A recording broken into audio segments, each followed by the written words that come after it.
गांव के बाहरी इलाके में बरगद के पेड़ों के झुरमुट के बीच एक पुरानी जर्जर हवेली खड़ी थी।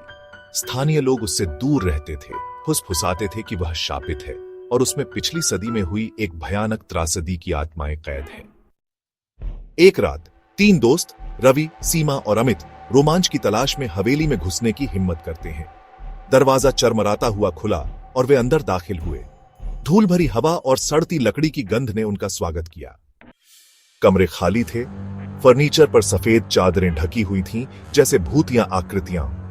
जैसे जैसे वे आगे बढ़े, उन्हें अजीब आवाजें सुनाई देने लगी।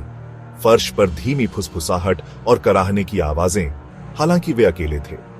अचानक एक ठंडी हवा का झोंका कमरे से गुजरा और चादरें हिलने लगीं, जैसे कि कोई अदृश्य शक्ति उन्हें खींच रही हो। सीमा डर से कांप उठी, लेकिन रवि ने उसे शांत रहने के लिए कहा। वे एक बड़े से शयन कक्ष में पहुंचे। बीच में एक पुराना झूला धीरे धीरे हिल रहा था, हालांकि कोई हवा नहीं थी। दीवारों पर धुंधली तस्वीरें थीं, जिनमें उदास आंखों वाले लोग दिख रहे थे। अमित ने एक तस्वीर को छूने की हिम्मत की और तभी कमरा अचानक ठंडा हो गया। झूला तेजी से हिलने लगा और एक धीमी कर्कश आवाज हवा में गूंज उठी, चले जाओ। तीनों दोस्त डर से जम गए। उन्होंने पीछे मुड़कर भागने की कोशिश की, लेकिन दरवाजा अपने आप बंद हो गया। वे फंस गए थे।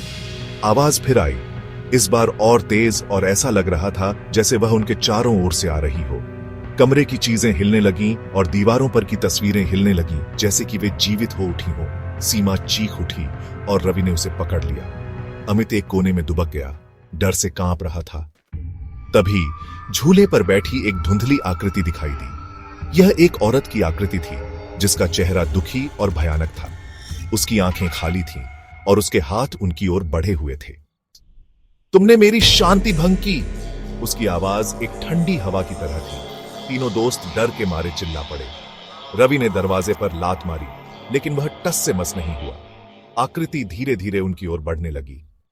अचानक अमित ने अपनी जेब से एक छोटा सा हनुमान चालीसा निकाला और उसे पढ़ने लगा। जैसे ही उसने पवित्र छंदों का जाप शुरू किया, कमरे का तापमान बढ़ने लगा।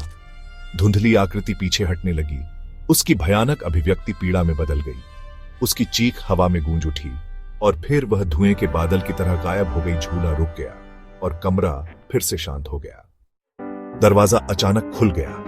रवि ने सीमा का हाथ पकड़ा और अमित के साथ वे तीनों हवेली से बाहर भागे। पीछे मुड़कर कभी नहीं देखा। उस रात के बाद उन्होंने कभी भी उस शापित हवेली के बारे में बात नहीं की, लेकिन वे हमेशा उस ठंडी कर्कश आवाज और उस दुखी आकृति को याद करते रहे, जो बरगद के पेड़ों के बीच छिपी हुई थी।